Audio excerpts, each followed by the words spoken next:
Okay, so non-linear analysis and buckling with GSA. We'll start with the non-linear and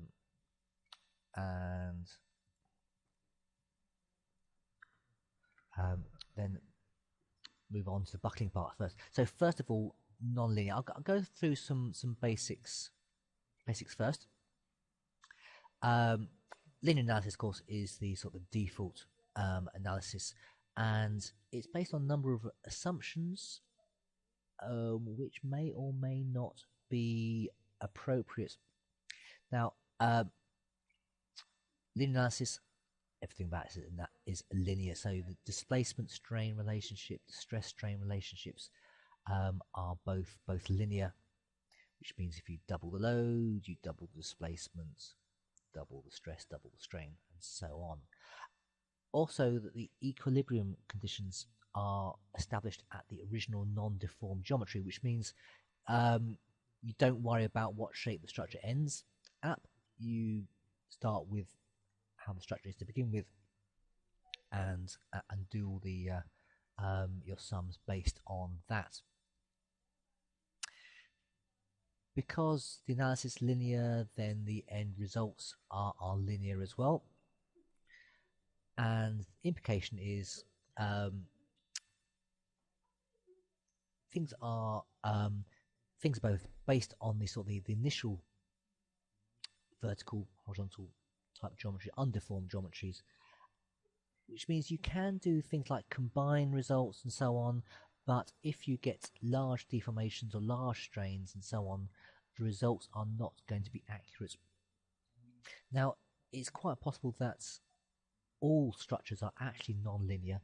It's just that when the deformations are small, they're so close to the linear assumptions that it's close enough, and any error is too small to worry about. So we get on to non-linear analysis. You need to do a non-linear analysis if you're getting non-linear relationships between displacement and strain. So cable nets and these sort of flexible large displacement structures, or if you've got plastic yielding of the materials, so plastic hinges and so on, or even if you've got elastic materials, but you're still getting large strains such as rubber. The result is equilibrium equations are no longer linear, and the load displacements and load forces are not linear, which means if you double the load, you might get more than double displacement, or you might get less than double displacement. If you negate the load, have a negative version of the load, the end result might be completely different to what you started with. And this means that your equilibrium conditions, your loads versus reactions and so on, are dependent on the final deformed geometry, not the starting point. Structural responses might be path dependent, which we'll look at in a minute, and the analysis results are not combinable. So you can't double loads to get double displacements. You can't combine loads after analysis to get sensible values and so on. So geometric nonlinearity first. Here's a nice simple example.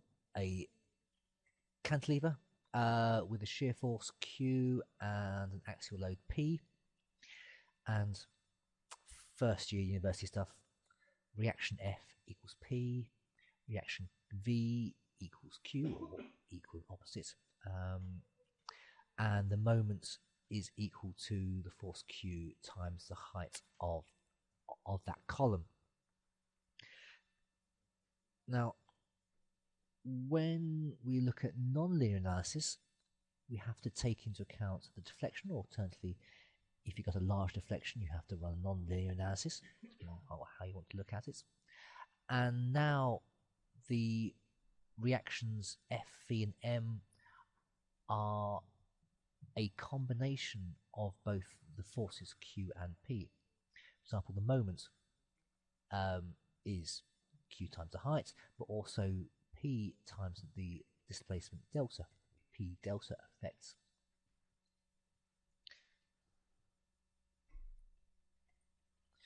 Let's have a look at an example. Now, I have prepared a few examples earlier. Let's launch GSA on this. This is a cantilever column, such as we've just seen. Now, it is slightly different to the example in the PowerPoint there, because I've put the horizontal load mid-height, and I've got a small load of value 2 and a large load 2000, so we can see the difference. And the nodes, you see, it's 5 meters and 10 meters. So very simple, reasonably slender column under a variety of loads. And well, I'll just recreate these loads. So what I'm going to do is run a static linear, static p delta, and a static non-linear analysis for the various load cases and see what results we get. Now, if I just create default loads for the linear and analyze that, and go to small loads, bending moment, shear force, and axial, and look at the displacement and just annotate all that. And we can see axial load, it's 2 all the way down. Bending moment, effectively 0. Let me just adjust that moment display. So 0 moment at the top part, and then the moment only kicks in for due to the horizontal load. 2 times 5 is 10, which we'd like to see, and 2 kilonewton shear force on the 3,000 times larger. Again, no real difference. Deformation is much smaller, but the axial loads and so on are all what you expect. But the deformation, if I force this deformation to actually be 1-to-1, we can see the deformation of this column is actually quite large. This is on large loads and small loads, it's negligible. On large loads, it's quite significant. And these results would be a bit dubious. So let's run a p delta analysis. Now, p delta is like the static linear, except it's a 2-stage analysis. Runs linear elastic, works out the displacements and changes to the stiffness matrix, and then reruns the analysis a second time. And it's a little bit more accurate for these large analyses, for large displacements, but small displacements no difference. Large displacements, it's made a little bit of difference to the moment. No difference to the axial, but the moment and shear force have changed with the p delta analysis. P delta analysis is more accurate than linear, but it's not as accurate as a full non-linear analysis, because you'll note that there's no actual proper displacement on the top of that column. So if I run the non-linear analysis on this, deformation of 1,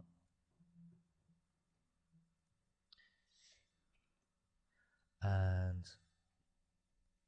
so again, non-linear analysis with the small loads results remarkably similar to the linear analysis, but the non-linear analysis, we are getting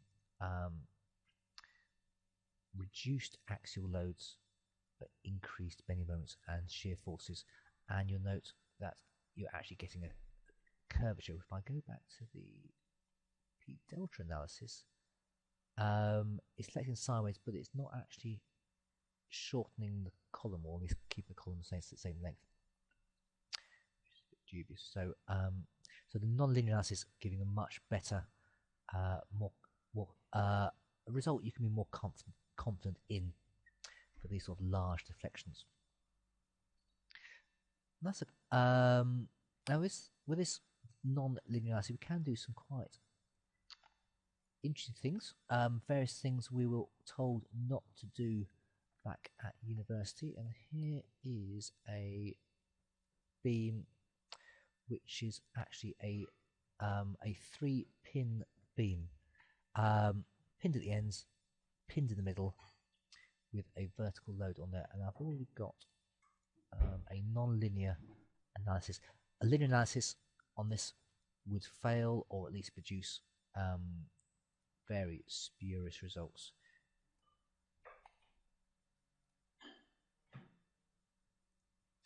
And we can see that this beam has deflected quite a lot. The axial loads, the loads have been carried with axial loads. There is a small bending moment showing, even though it's pinned at the ends. But you notice the size of this, if I was to adjust the numerical format just to cut out the small numbers. The moment is 0. The moment is there just because non-linear analysis is an iterative process and it's converging onto the answers, and that's just a small sort of residual result. If we had increased the convergence tolerances, that number would get much smaller. So that's a 3-pin beam. Let's take a more extreme example and actually remove one half of it. We now have a pinned cantilever, and analysis of this under many analysis programs would actually just throw a wobbler. If I set my deformation to 1, a pinned cantilever you'd expect to hang straight down, and that is exactly what happens with the GSA analysis, because the equilibrium is all based on the deformed location. It finds the deformed location, deformed geometry, where the forces are in equilibrium, and thus you get the pinned cantilever just hanging straight down, as you'd expect from a real mechanism.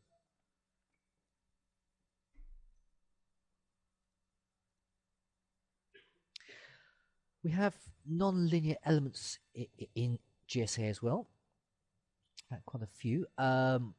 Struts, ties, cables and fabrics. Now, struts and ties are compression only and tension only 1D elements, and they are a special version of the bar elements. There's also the cable elements, which people sometimes get confused between ties and cables.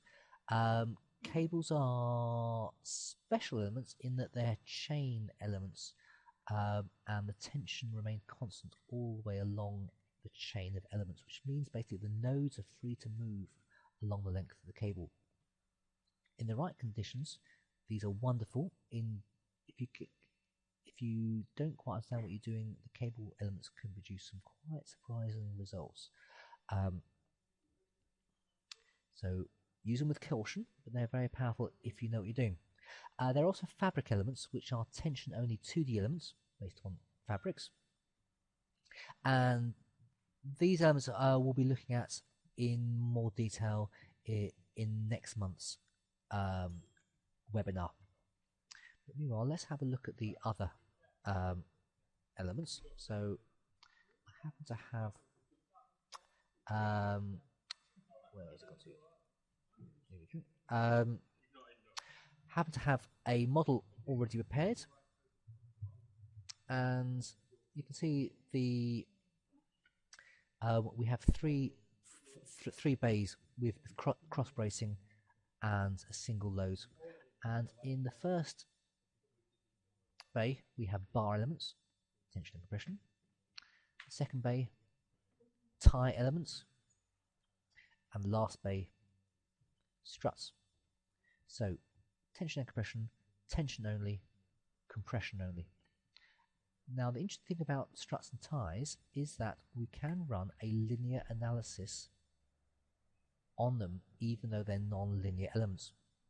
And what will happen is that GSA will run the analysis, find that a tie is in compression and switched off, and the strut's in tension and switched off, and then rerun the analysis and so on.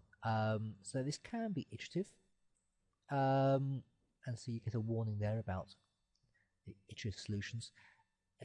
Occasionally you might get the problem where it iterates between two options, in this case add in a small lateral load just to force it to go one way or the other. But the end result is we get deflection, and if I switch on the axial contours, we can see the load path quite clearly. And in the tension side, this tie has obviously not been used, so the force moves along this beam and then back down the tie. On this side, it goes down the strut. This column, beam and column and strut, no load on whatsoever. So you can see the load path is very dependent on this load here. If we were to reverse this load, the load path will be quite different in this section. This is one of the reasons why with a non-linear analysis you cannot combine the results afterwards unless you really know what you're doing. So certainly GSA will warn you against running combinations, so it won't prevent you, because you have the ultimate responsibility as the engineer.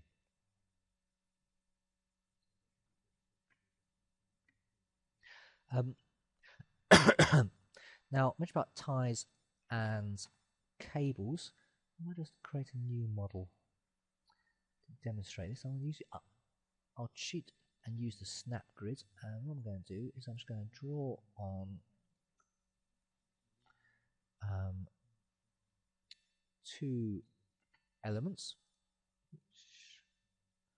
Let me pin those two nodes and change those to both ties. So go brown and add in a point load down there. Let me see, X direction 1,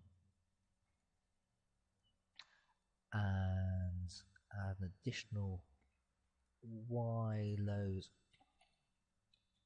So the load is going to be in line with this tie. Let's just give it a section size. Not worried too much about what it is. Now, a linear analysis on this would fail because this node down here is completely unstable under a linear analysis. Under non-linear, it's stabilized by that force. So let me run a non-linear analysis. Not worried about deformation. And what we have is axial force. I'll add in resolved reactions. We can see, so we've got applied load of 1.4, a tension of 1.4, and a reaction of 1.4, and nothing down this side, as you'd expect. So those are ties, but if I change these to cables, and remember, cables are more like cables you see on a crane or something like that, where this isn't a fixed point, this is a pulley where the cable runs over the top. And if I give the cable some properties, something, and then rerun that analysis, you see that the results are quite different. Over here, again, 1.4 load, axial 1.4, reaction 2.6, axial 1.4, reaction 1.4. You see the tension load has run over the top of this and come down here. If this node wasn't fixed, again, the results would be quite different. And if you were to produce a cable which was broken in several pieces, such as trying to make a suspension bridge, and then put a node load at each point along that, you wouldn't get a continuous shape, you'd actually get a V shape because all the nodes would slide down to the middle. So very powerful if you know what you're doing. You use with caution, but can be very useful.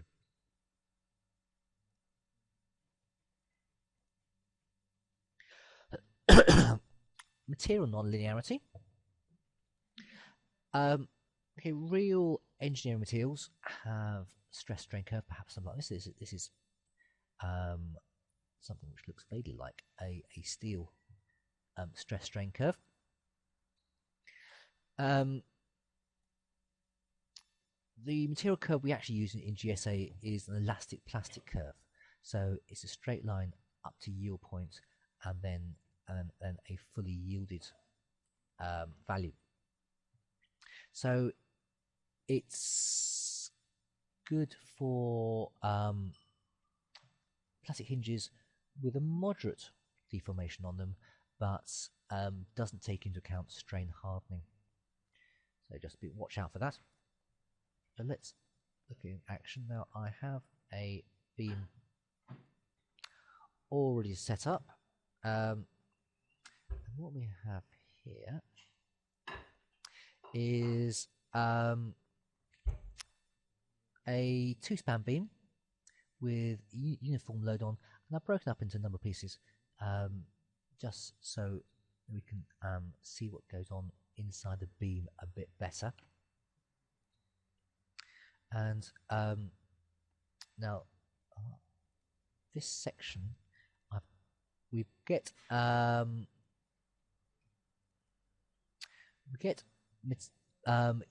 going to get yielding on this beam because I've created a material with elastic plastic. The supplied materials are isotropic materials. We have I've created a steel material which has a yield stress in there, 275.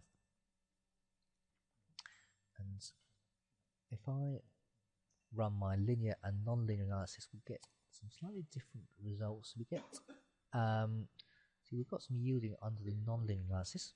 Linear, nothing at all. So let's look at deflected shapes, switch the loads off, and the bending moments. And you can see this is a linear analysis, and we get a nice curve and a bending moment, but you'll find that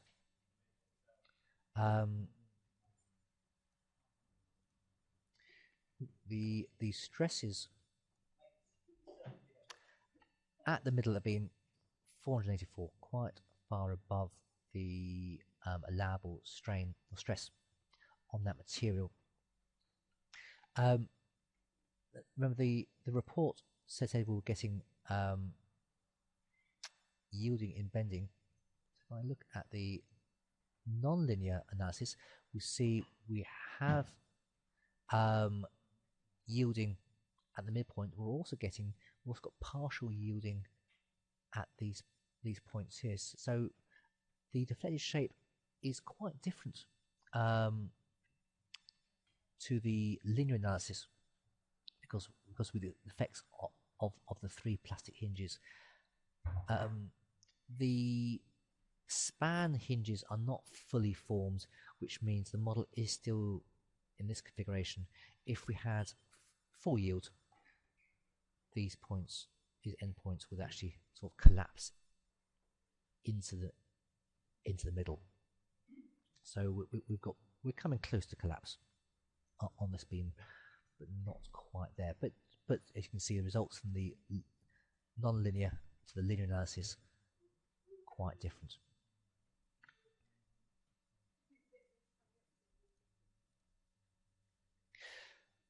So that's non-linear analysis. We've also got buckling analyses. We have both linear and non-linear buckling in GSA. Linear, sometimes known as eigenvalue or modal buckling, and modal buckling is called because it looks a bit like a a dynamic analysis in that it finds a number of mode shapes that where the structure buckles. Now, with linear buckling, what we're looking for is the applied loads which reduce the stiffness of the structure at a location down to 0. Note that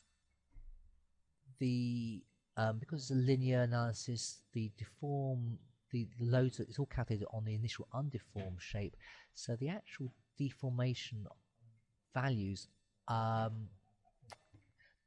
shape is looking, it might get the deflection shape but not the deflected values, which means that under the modal analysis, modal buckling analysis, the maximum deflection will be 1 meter. It's normalized to 1 meter. The actual value GsRelax doesn't actually calculate the actual deflection for modal analysis. It just gives you the modal shape. Note also that the force phi, the shear force, has a minimal effect on the buckling capacity. Now that's the linear buckling. With the non-linear, it's slightly different in that we take the applied loads and we increment them and measure the displacement for under those loads until the structure fails. So the displacements with the non-linear buckling analysis are accurate, but you only get one answer. There's only the lowest mode will buckle, whereas with the non-linear buckling you can find several ways that the structure could fail. Another difference between the linear and non-linear is related to the displacements and the values. So with the linear buckling, there's no unique relationship between the load and the displacement, whereas there is with the elastic non-linear, and you'll find that the full load capacity for the elastic non-linear will come close, but not quite probably, to the linear values. It will come out slightly smaller. And if you're to take the material non-linearity into account as well, the load capacity would actually be quite considerably smaller, because you start getting to plastic hinges forming, and so on, and so you get much lower results. So let's take an example which I have here, and so this is a column, and we see the column here. I've got a minor axis restraint, I've got a pin base, and I've got some restraints at the top from these side members. What I'm going to do, I'm going to first of all run the modal buckling, and the modal buckling, it will find a number of modes based on this applied load. Now this applied load is just a single value, so value 1, and so the modal buckling will find a multiple of 1, so effectively the axial capacity for this column. Alternatively, you could use the working loads to find the factor of safety against buckling. There's load factor cutoff in here as well, and I'm going to add in a lower cutoff. If you have an element in tension, then to get the element in tension to buckle, you'd need to apply, need to reverse the loads, and so hence you can get negative buckling factors, load factors, which can cause confusion and so on. So if you want to prevent GSA from recording those, you can just add in a lower factor cutoff of 0, and that will just ignore any tension buckling.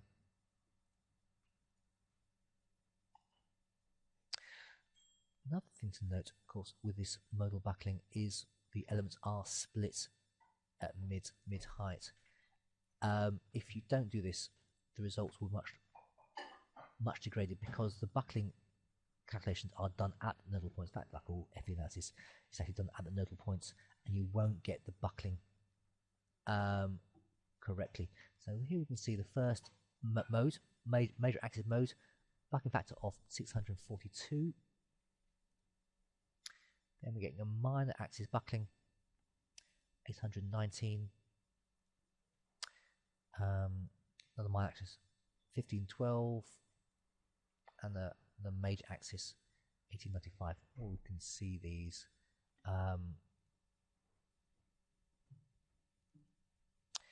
In the output, we can see the buckling factors. Sometimes these early modes can be quite close together, in which case there will be a number of ways that the structure might buckle, and you need to investigate all those. I've only really got the one, which is most likely to happen for this major axis buckling. So let's look at this major axis buckling in more detail. And what I have is a non-linear member buckling setup, which will take the same loads, but it's going to look at buckling on these four elements, which is 6, 7, 8, and 9. And if we analyze that,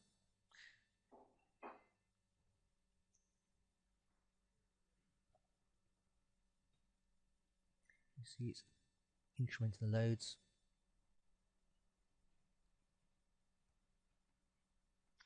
And we get the end result, which is sort of a buckle shape and capacity. But let's look at these numbers in more detail, or easy to read perhaps in the chart views. And here we can see the axial force displacements. And remember, the modal buckling was giving us a factor of 641, and if I ask for the nearest point, we can see you're actually getting a force value of 632, so it's just a touch below the modal buckling load, but you can see the displacement at node 2, which will be that mid node, and you can see how it deflects as the load increases. And so you can then say, well, if I want to deflect it no more than 10 mil or something like that, I'll keep the loads below these values here. So you can use this to look at the buckling capacity in much more detail, but take into account the non-linear effects.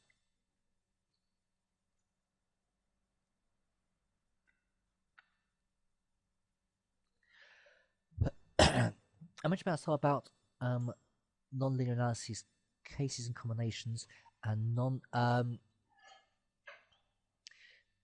when you're dealing with ordinary linear analysis, you can apply the loads in low cases, you can run the static analysis, which will create one analysis case for every load case and give them the same name, give them the same number, and then you can factor these, combine them in combinations and so on.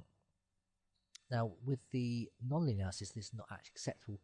You have to do something a bit cleverer, which I'll just jump on the next slide. And you see we've got the load cases, L1, L2, L3 for linear analysis. The analysis cases, where analysis case A1 is equal to load case L1. GSA will give them the same name, so that it's reasonably hidden what's going on here. And then you can do the combination cases with the factors and envelope them. Now we're doing non-linear analysis. Load cases would be the same, but the analysis cases, because the deflections are non-linear, the stresses and strains, the load paths are not consistent with the loads, you actually have to do the load combinations, including factors, within the analysis task itself. And then the only combination case which is appropriate is the envelope combination case at the end, unless you're really sure what you are doing.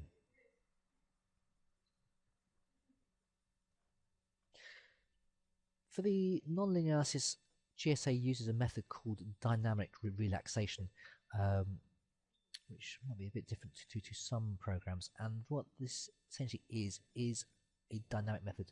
The structure is moving about under the applied load, and oscillating around, and we're trying to find the equilibrium position where the structure is in equilibrium with the applied loads. Now there will be points where the structure is sort of extreme or most unbalanced position, and so at these points here the speed 0, so the kinetic energy is 0 of these nodal points, but the acceleration is at a peak. And what we're looking for is the point where the speed and kinetic energy is maximum, but the acceleration is 0. So 0 acceleration, the forces are balanced at these points. This point we're looking for. But because the structure is moving, we need to control the movements. And we do this by using damping. Now there are two damping methods in the analysis of the GsRelax analysis engine, which is part of GSA. There's viscous damping, which is the default. It's the most easy to understand. Essentially, if you imagine the model is in oil, and resistance to the vibration is in proportion to the velocity the particular points are going at. So the faster going, the more damping is applied to them. There's a second method called kinetic damping, which it's also known as artificial damping, so it does not really dampen the model as such, but what it says is at this point here the kinetic energy is maximum, so that's probably the equilibrium position, and what it does is it just readjusts the geometry so the nodes are at each point of peak kinetic energy, and then reruns analysis from there. So it's much more sort of a step change type analysis. Both will work. If your analysis is having trouble converging, there is the dashboard where you can go in and actually adjust these values to suit. Maybe change from viscous to kinetic or back again. The viscous damping itself. Now the damping is automatic. If there's no damping at all in the model, you just get complete oscillation.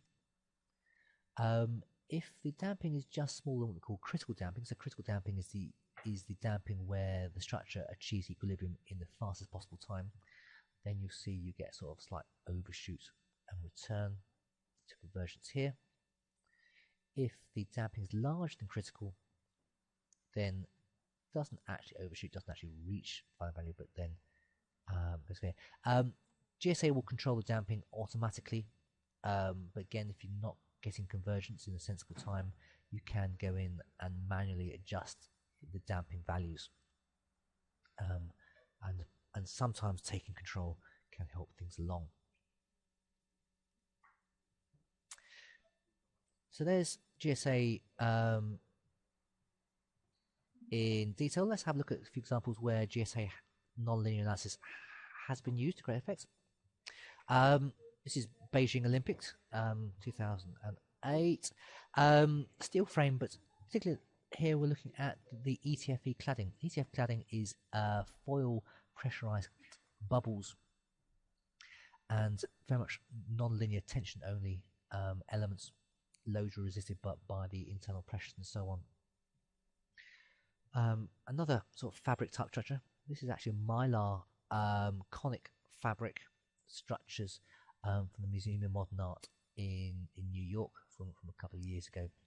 Not really a conventional structure, but quite an interesting one. You can maybe quite nice to see what's going on in there with the edge cables and the flying struts and the toddler acting as the counterweight. Khalifa Stadium in the Middle East, fabric and cable roof over the stadium. Another stadium down in Melbourne, Australia.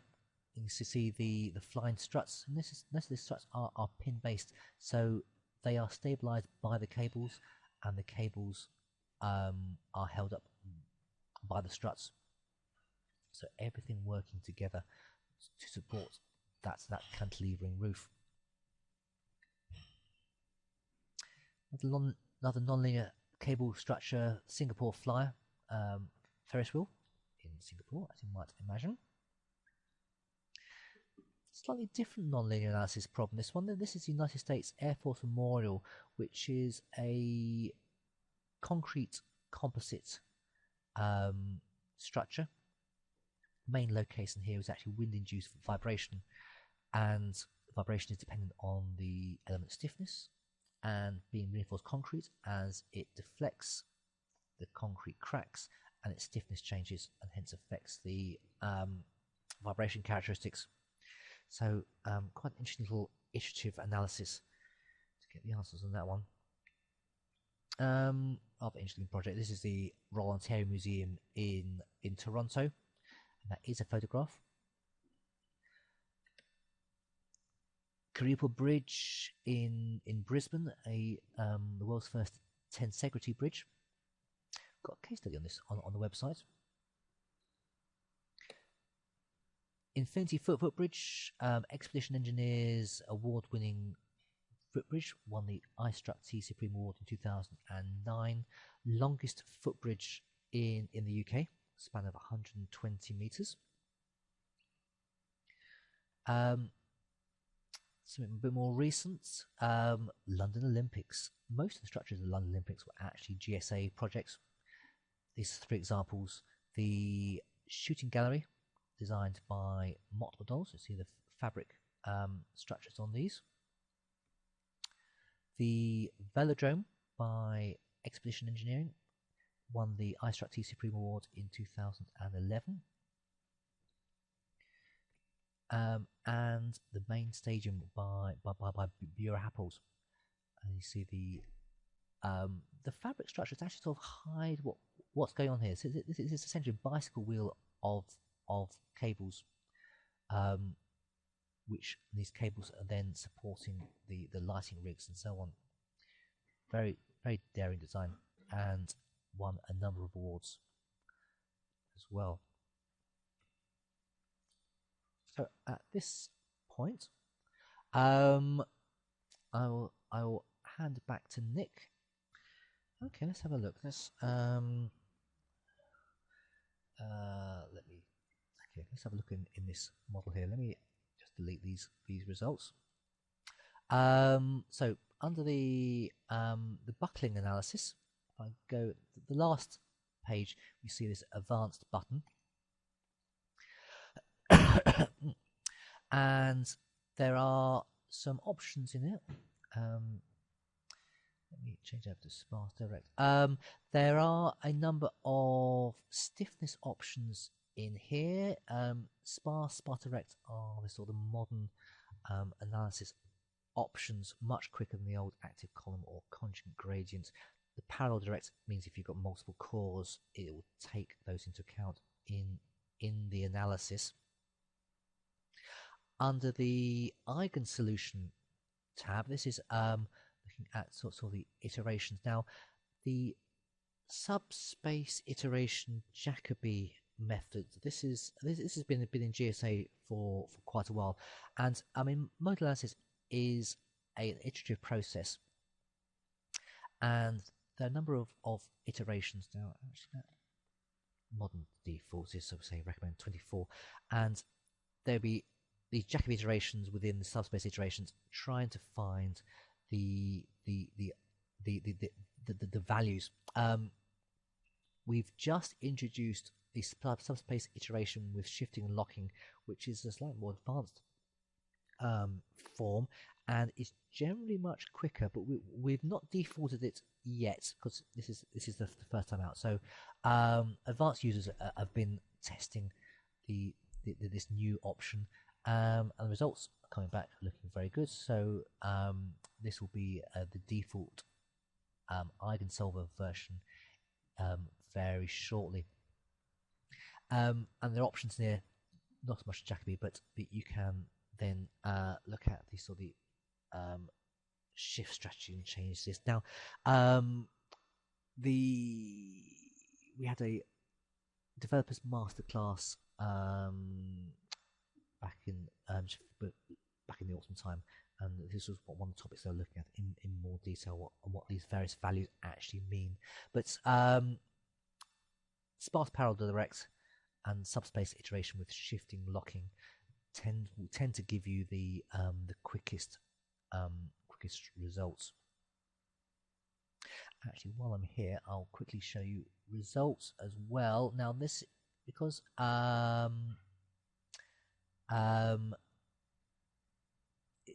because the displacement for the buckling analysis and the modal analysis is normalized to 1 meter, it's quite possible you only really want the displacement values. These reactions and forces and stresses and so on will be based on the nominal 1 meter displacements, and so as results go, they might not be that useful. So if you want to save a model size, you can reduce the results down to just the displacements and save a model file if you run into problems.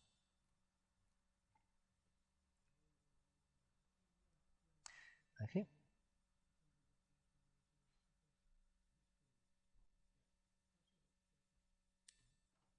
But buckling of what? Sorry, Nick. 2D elements. Yes. Yes, you can indeed do 2D elements. I'll show you. Well, you can do modal buckling of 2D elements. You can't do the non-linear buckling. Oh, here's a model. Yes, I do have to hand. This is a plate girder model. So this particular model is set up for lateral torsional buckling. So I've got the self weight and I've got a top flange load on here, and I've also set the model up. So yeah, we've got a number of element types, including stiffeners, in here, and this particular model, I was looking at the effects of buckling, lateral buckling with and without the stiffeners. Now, because these are all 2D elements, this is all a plate. This is much plate buckling, but you could do this for a tank, sort of a water tank or something like that. And so the two modal analyses, are both with and without the stiffness, using the stages, so we can then get the let me just switch off the original deformed shape so it's a bit easy to see. So yeah, so you can do buckling of plates as well as 1D elements, but note this is modal buckling only, not the non-linear member buckling. Okay, let me go back to the column model here. Let me this one here. I mean, this has, if we were to run the modal buckling, just analyze the modal buckling. We can take something like the modal buckling shape, deflected shape here, and then we can create, using the tools, a new model from the deformed geometry. So the model is trying to buckle in this direction, and what we can do is we can take the deformed geometry, not save that, and I can take that buckling mode and scale displacements either a factor or say to maximum displacement of 10 millimeters, 5 millimeters, whatever. And so what this will then do is it should create me a brand new model. And if we look at the nodal coordinates, these should be 0, 0, 0. You can see the x value of that node 2 is now at 10 millimeters. So it's, if I look on plan, you can see we've taken that mode and we've created a deformed model. So when we run the non-linear analysis, it will tell it which way to go and encourage it and so on in that direction.